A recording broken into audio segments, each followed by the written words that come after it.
আলাইকুম ভিউয়ার, সবাই কেমন আছেন? আশা করি ভালো আছেন।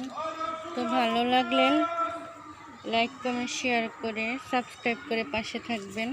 তো বাগান থেকে একটা আম নিচ্ছি, আম একটা পড়ে গেছে, কখন জানি ফেটে নষ্ট হয়ে গেছে।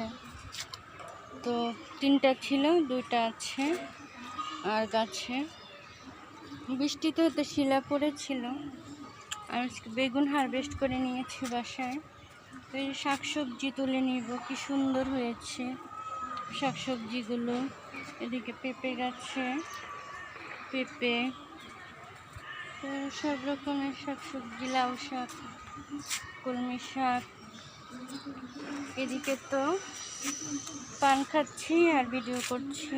তো থানকুনি পাতা, তুলসী পাতা, নিম পাতা, পোলাও পাতা, এদিকে নানা রকম শাকসবজি, সব কিছুর ফলের গাছ।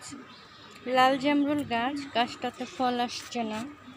আর ভিতরে সাদা জামরুলের গাছ, সজনে পাতার গাছ, এটা শাকসবজি, আমড়া গাছ, আতা ফল গাছ, ফুল এসেছে, মেহেদি পাতা।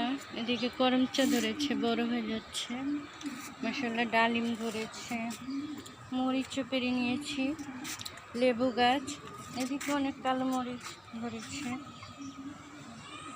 তো বেলি ফুল ফুটে আছে, অনেক রকম ফুলের কলি এসেছে যে, আর হচ্ছে কামিনী ফুলের কলি। এই যে কি সুন্দর লেবু মাশাআল্লাহ ধরে ঝুলে আছে গাছে। এদিকে নানা রকম ফুলের গাছ, বাগান বিলাসী, নানা রকম ফুল ফুটেও আছে সুন্দর। দামটা রেখে নিই, দেখি কি নেওয়া যায়। পোশাকও হয়েছে সুন্দর মাশাআল্লাহ, পোশাকগুলো খুব সুন্দর। এদিকে কচু শাক হয়েছে সুন্দর, আলু শাক হয়েছে। বৃষ্টি হলে শাকসবজি খুব সুন্দর হয় আর খেতেও দারুণ মজা। কিছু করলা হারভেস্ট করে নিব, করলা হয়েছে। তো করলাগুলো আবার বড় হয়ে গেছে, থাকলে পোকা ছিদ্র করে দেয়। তো মেঘ বৃষ্টির জন্য তো বাগানে আসা যায় না। এদিকে আমার স্নেক গাছগুলো, তো মুরগিকে খাবার দেব। ফার্মি মুরগি, টাইগার মুরগি, ফার্মি মুরগি আরও বড় হবে মাশাআল্লাহ, এখন অনেক বড় হয়ে গেছে। আর এদিকে তো এই যে কচু শাক, এদিকে টাকার গাছ বড় হয়েছে, এদিকে পুঁই শাক, দুন্দুল গাছ, করলাও ধরেছে করলা গাছে।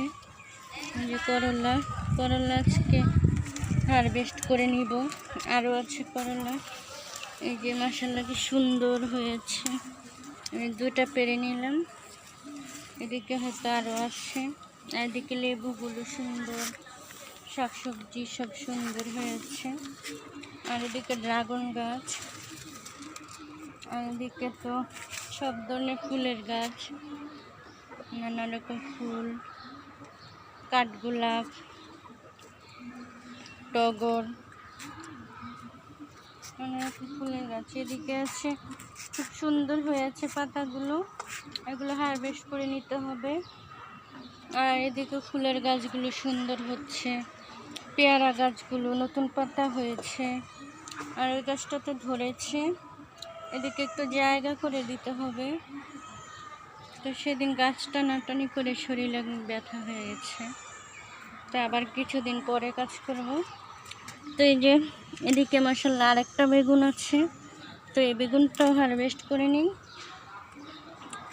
বাসায় অনেকগুলো জমেছে। তো এদিকেও একটা আম গাছ আছে, এদিকে সফেদা, নানা রকম গাছ। তো ছাদ বাগানে একটু যত্ন পরিচর্যা করলে ফুল ফল শাকসবজি সবই পাওয়া যায়, তো খেতেও ভীষণ মজা হয়। তো ভালো থাকবেন সবাই, আল্লাহ হাফেজ।